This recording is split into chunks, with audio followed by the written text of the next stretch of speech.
Hi, I'm Chia and welcome back to Life in Chapters. Today I'm going to attempt to film a 24-hour reading vlog. I figured this would be a good time to do it since I am going to be off of work for 3 days. I have nothing else really planned this weekend besides hanging out with some friends and maybe a few family members since it is my grandma's birthday this week. This is not going to be a straight through reading vlog. I've seen it people do different ways where they stay up completely for 24 hours. I'm not going to do that because I value sleep more than anything, and if I don't get sleep I get really cranky, and I value my mental health and my physical well-being. So I'm going to set a timer for 24 hours, and instead of doing a straight through 24 hours it's going to be active 24 hours of reading, and I feel like that's the better part of it, and it might be spanning through the whole entire weekend, maybe past the weekend, but I'm really trying to aim to keep towards the weekend only because I do have work during the week. I don't have a set TBR necessarily, it's just I would like to work through some of my books for a lot of my August TBR. One of the books I do want to try to get through for my August TBR is One for My Enemy by Olivia Blake, and I figured this would be a good one to start off with, or at least go through with my 24-hour reading challenge, because it's 415 pages. It's not that long. I don't want to overwhelm myself by reading a 700-page book, so I'm trying not to do that. So One for My Enemy. And the next book I have left is A Steady in Drowning. I'm 50-50 on whether I want to read this book or not during this challenge, because when I start reading it I do feel like it's better suited towards fall, so I might put this a part of my fall TBR. We'll see. Maybe if I have enough time in this reading vlog that I can read this, I will, but otherwise I'm not going to push myself, so this is probably the least of my priority. Sorry, Claudine. But I'm still going to read this, okay? And then another book that I started reading is the Kingdom of Lies series. It's called A Court This Cruel and Lovely. It's another enemies to lovers book set in a kingdom that is basically takes away the powers from babies when they're born. On their 25th birthday they're given their powers back as long as they didn't have any secret powers staying around. So I was very intrigued with that, so I really do want to read this, and it's only about 390 pages I think, so it might be a good way to start with this book as well. And this is my most ambitious read for the 24-hour challenge. I do want to finish A Touch of Golden Madness. I am about maybe 172 pages started already. I didn't want to do a book that I started already, but I do want to finish this because I've heard nothing but great things about it. I do want a fast-paced fantasy, and I heard this is a really good one to do. So I might start off with this one since I'm already about 170 pages in. I'm going to be like a mood reader also, so if there's other books that I do want to end up feeling like reading, because there are some books I also want to read on my Kindle that is from Kindle Unlimited that I want to read as well. So let's get started. Let me set my timer. And let's get started.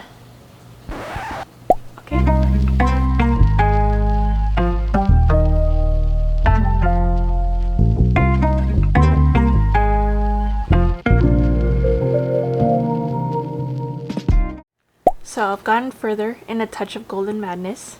This book is about elementals and kinetics. Kinetics work with wave energy, and elementals deal with the elemental magic like fire, air, earth. So this follows a girl named Gray, and Gray is a princess slash assassin who's the princess for the kinetic throne. And her dad basically orders her to go on a mission to kill Griffin, who is the heir apparent to the kinetic throne. And something happens and she ends up not being able to do it. And when she comes back, her father is very disappointed in her. You can tell by the little interactions that she has with her dad that they don't really get along, and you can tell it's one of those kind of relationships where she doesn't have a mom and her dad has somebody named Amethyst who is the general or the assistant to his army or something like that, or basically his right hand, and Amethyst doesn't like her either. I like the original world that it is and how the different magic systems are. The elementals and kinetics have been enemies for the longest time, ever since the I forget what it's called that they call it here. It's something about like after Devolution Day, something big happens with the kinetics and the elementals where they were at war, and then the humans are forced to go underground, and humans are not protected by either side because either side is both have their own beliefs on what should be right, and they're too busy hating each other to focus on protecting the humans, but one side is protecting the humans more than the other one is. So I'm liking it so far. It's very fast paced. It goes into the story really well, and then there was just a plot twist that happened, and what I'm hearing about this book is that it's sort of SJM kind of like ending where everything goes really crazy at the last 100 pages. We shall see about that, but I'm about 182 pages in. I'm gonna right now go take a shower and get this makeup off and get comfortable so I can read the rest of the story. And I might check in again later on tonight, or I might check in tomorrow, but I'm gonna do a few more hours on the timer, and then after that I might go to bed. And also I wanted to spend some time with my boyfriend, or we're gonna get pizza and stream something. I'll be back with an update later. Okay, I just showered and I'm getting ready for bed. I'm at the last 35 pages in this book. It's been crazy so far. There's been plot twist upon plot twist, and I don't know what's going on right now, and I'm very anxious, and I'm at the last 35 pages, so let's finish this together.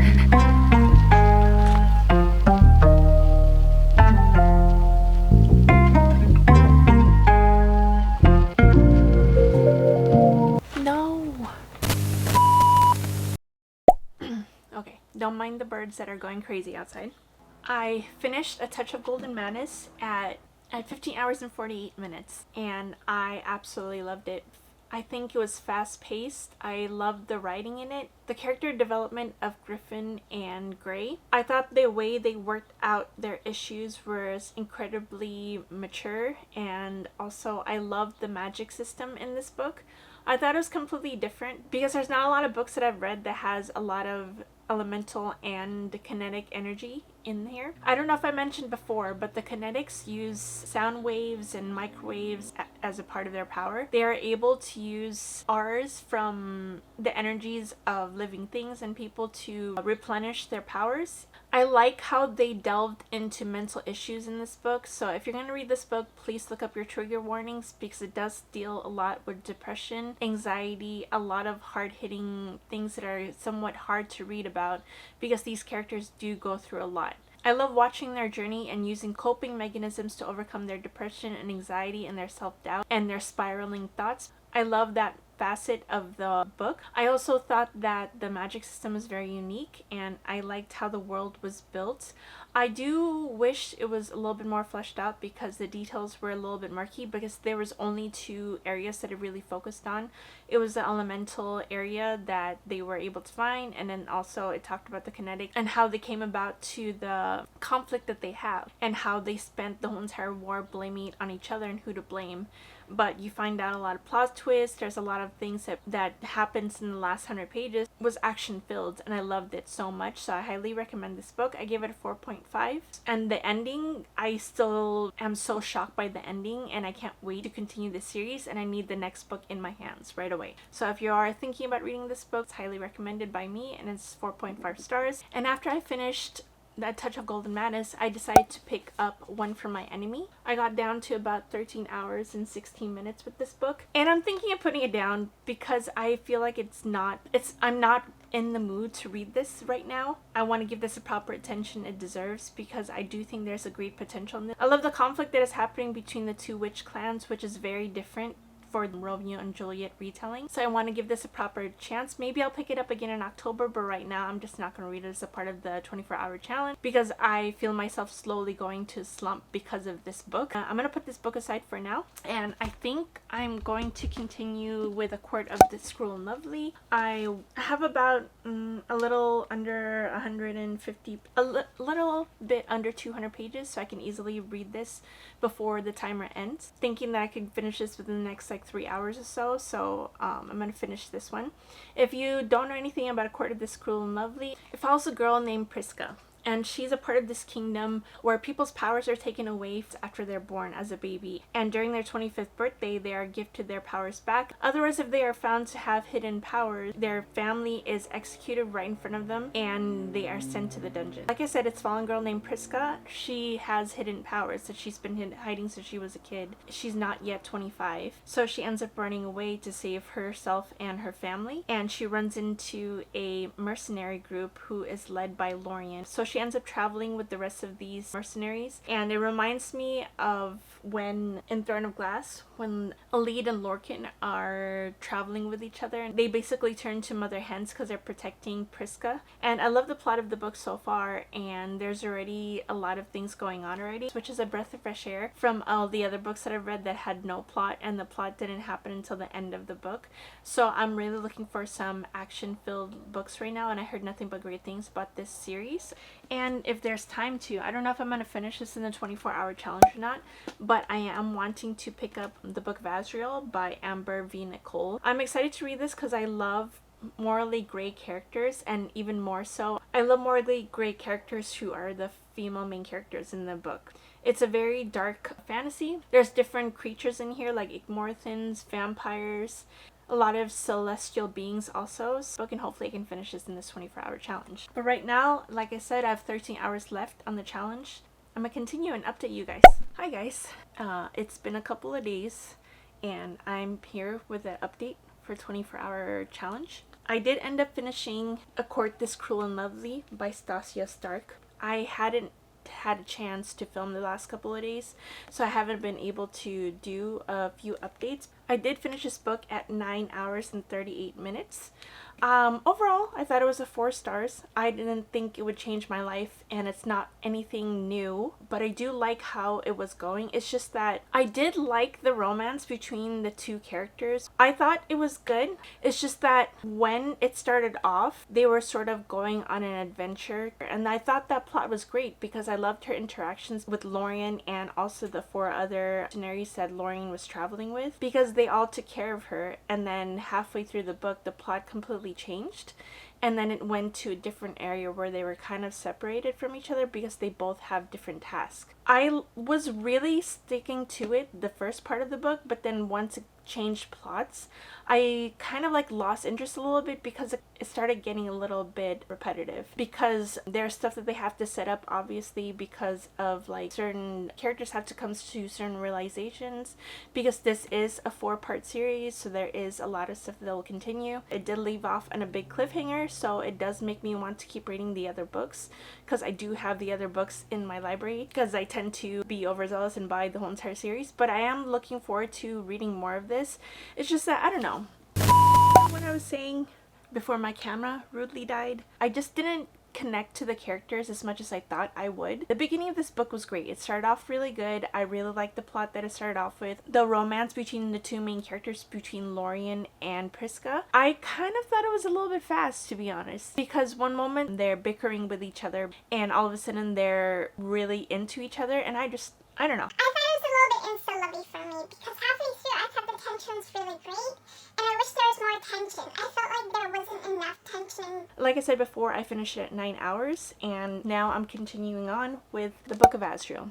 I'm really hoping that I can finish this book because I did start it. Okay, so the way I do my 24-hour challenges is that the way I am as a reader is that when I read, I kind of, I don't know if it's just like I lack attention, but when I read books, I get maybe a few chapters in, and unless it's a book that I'm really, really into where it has my full attention, I can't completely just sit down and read the whole entire book. I have to jump between books. In between reading A Touch of Golden Madness and also A Court This Cruel and Lovely, I did start reading this as well, and I did get 100 pages into it. 144 pages actually when I started the timer again. So let's go on with this book. And in case you don't know, so this book starts off with our main character named Diana. Diana is an Igmorthan. Igmorthan is sort of like a shapeshifter. That's what I'm guessing from what the details are from the book. She made a deal with the person who created her, and Caden is the one who created her. And Caden was the one who created all of his, I guess he has a full-on group or organization that is all Igmorthans, and he created all of them. He created Diana and he created her because sister was about to lose her life. So Diana made a deal with Caden to keep her sister alive, but in turn she has to serve him and become an Igmorthan. And that's how he is able to control her, by threatening her sister's life. And she's really close to her sister. I think that's her younger sister. I have a younger sister as well. I could feel how Diana is protective of her little sister. So I like the world so far because there's a lot of creatures and it's set in modern day society. There's cell phones, there's computers, there's cars, so it's more of like an urban fantasy. There's someone named Sam Kiel who was a legend in the world, and he became known as the World Ender. Come along with me. But this should be the last book of this 24-hour readathon, because I don't think I'm gonna read this within 8 or 9 hours. So I don't even know if I'm gonna be able to finish it because my attention's so bad, but hopefully I can, and I'll update you guys when I'm further in the book.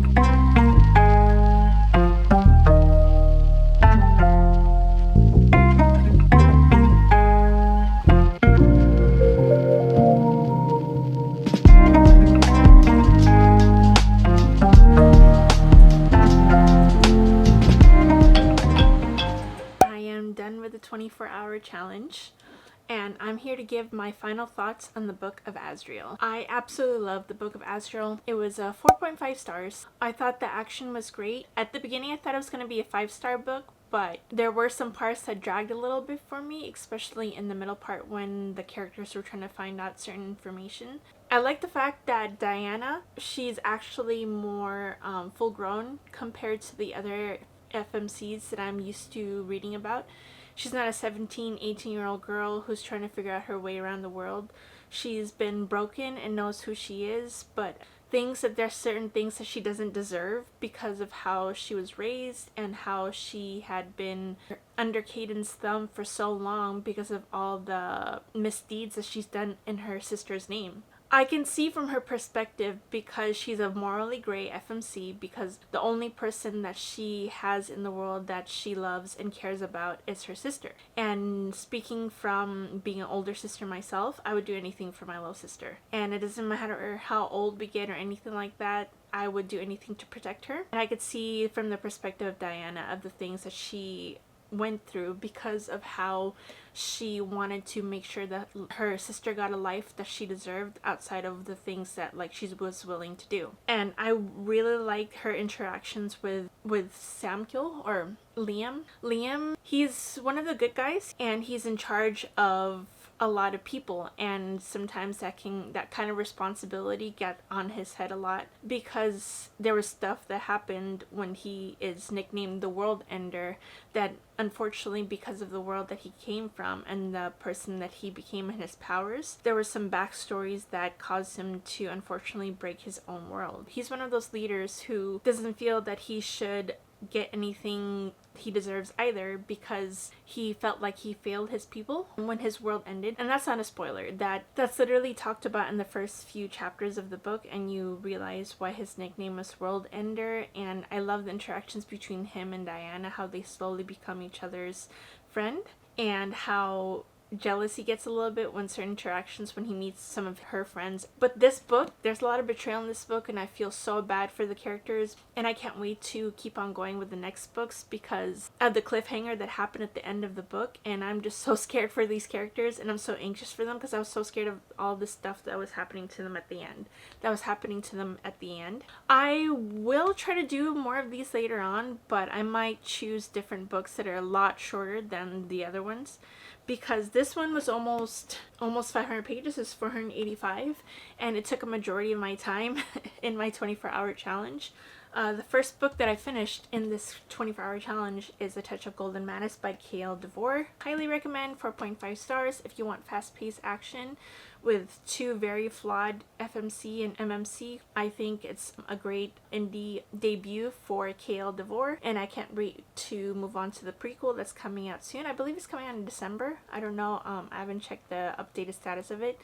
The second book that I finished is Then Court is Cruel and Lovely by Stasia Stark. I don't think that this series is going to be a favorite, but I'm excited to continue on in the series. And the last book I read, Book of Asriel by Amber V. Nicole. Highly recommend if you want a darker, morally gray female character. I can't wait to also continue on to the next book. I want to go on further with this series but there's other books I want to read as well, especially since it's spooky season.